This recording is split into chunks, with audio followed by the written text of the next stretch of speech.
Pemirsa, Advokat Razman Arif Nasution mengundurkan diri sebagai Ketua Advokasi Hukum DPP Demokrat versi KLB. Razman menyebutkan keputusannya itu tanpa adanya kepentingan ataupun paksaan dari siapapun.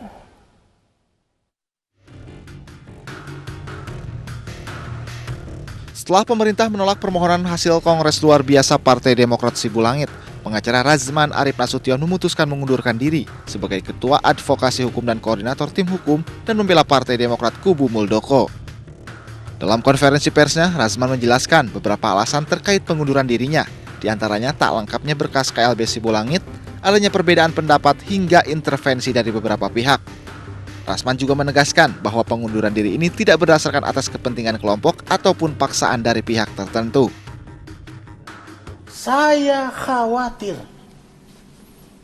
di persidangan nantinya, termasuk PN Jakarta Pusat, saya tidak mampu menyajikan data-data yang faktual, sama dengan saya bunuh diri dan merusak reputasi saya.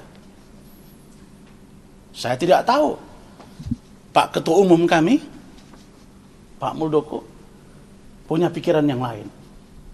Tapi saya percaya Pak Muldoko orang baik, dia pasti punya cara untuk mengatasi itu. Tapi mohon maaf Pak Muldoko. Sebelumnya, Menteri Hukum dan HAM Yasona Lawli menolak kepengurusan Demokrat KLB Sumatera Utara karena ada beberapa persyaratan yang belum lengkap. Terkait putusan ini, Partai Demokrat versi KLB akan mengajukan gugatan ke Pengadilan Tata Usaha Negara. Dari Jakarta, Nila Matsuna dan Indra Setiabudi, iNews melaporkan. Pemirsa, organisasi Saya Partai Pemuda Perindo merayakan HUT kelima dan mengukuhkan Dewan Pengurus Pusat Pemuda Perindo di Jakarta. Pemuda Perindo diharapkan mampu menjadi garda terdepan dalam perjuangan membesarkan partai dan berkontribusi membangun bangsa.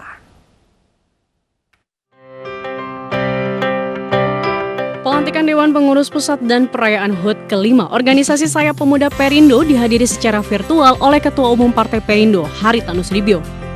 Dalam perayaan ulang tahun yang bertajuk Pemuda Bangkit, Pemuda Maju, Perindo Menang ini, Pemuda Perindo diharapkan bisa menjadi pelopor perjuangan, penyambung lidah masyarakat, dan sebagai ujung tombak perubahan ke arah yang lebih baik.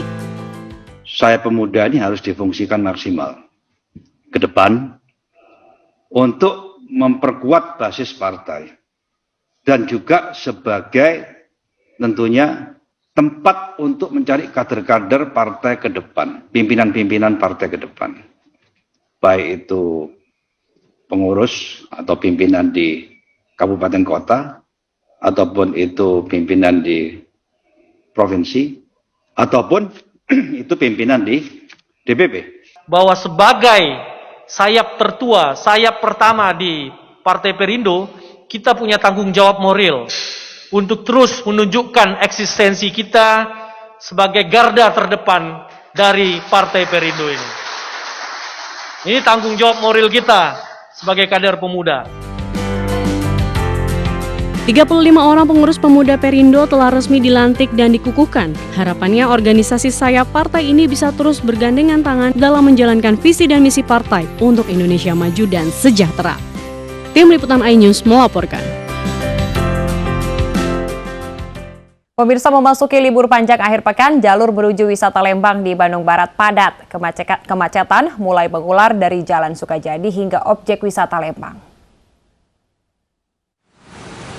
Hingga malam ini, arus lalu lintas menuju objek wisata Lembang padat. Kepadatan mengular hingga 2 km dari objek wisata Lembang. Volume kendaraan yang didominasi dari luar kota Bandung ini terus mengalami peningkatan sejak sore tadi. Puncak kepadatan lalu lintas di kota Bandung akan diprediksi berlangsung hingga Sabtu besok.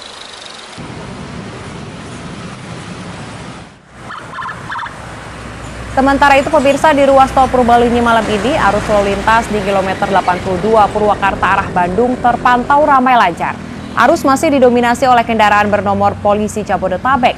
Kondisi ini diperkirakan masih akan terjadi hingga Sabtu besok. Sementara arus lalu lintas dari Bandung menuju Jakarta masih terpantau normal.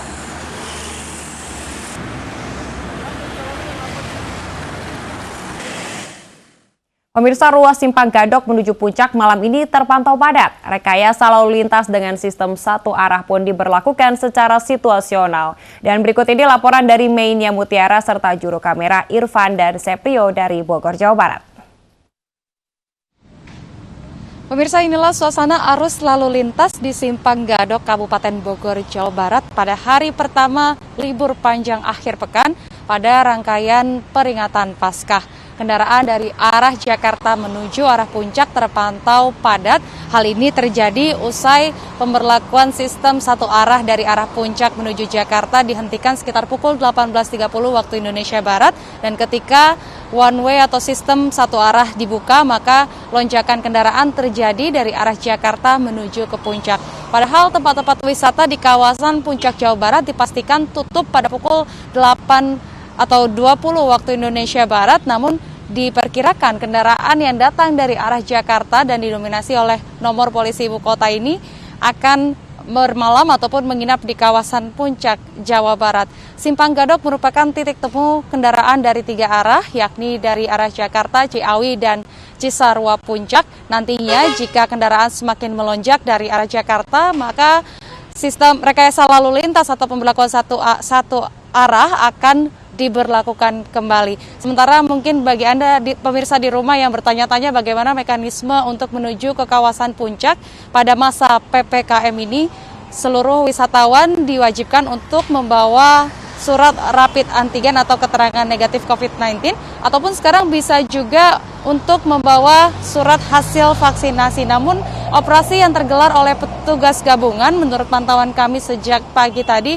hanya tergelar pada pagi hari saja, disayangkan sekali pada pukul 6 hingga pukul 9.30 waktu Indonesia Barat. Dan pada malam hari seperti ini sudah tidak ada lagi operasi atau gelaran dari petugas gabungan untuk memeriksa surat keterangan rapid antigen. Dari Cisarua, Kabupaten Bogor, Mainnya Mutiara, Seprio, dan Irfan Hardiansyah, iNews melaporkan. Pemirsa, 54 calon penumpang pesawat yang akan berlibur melalui Bandara Juanda Surabaya gagal terbang. Mereka dinyatakan positif COVID-19 berdasarkan dari hasil pemeriksaan Genos. 54 calon penumpang pesawat yang terpapar COVID-19 diminta untuk melakukan tes PCR dan isolasi mandiri. Mereka diarahkan petugas bandara untuk menjadwalkan ulang keberangkatan mereka ke pihak maskapai.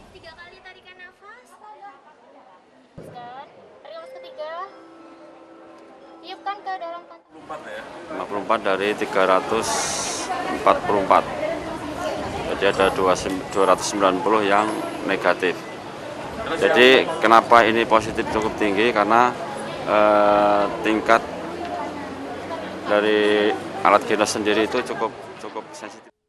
Sedikitnya 48 orang tewas dan puluhan lainnya terluka setelah rangkaian kereta api penumpang anjlok dari rel akibat ditabrak sebuah mobil di Thailand. Pemirsa, kami akan kembali usai jeda.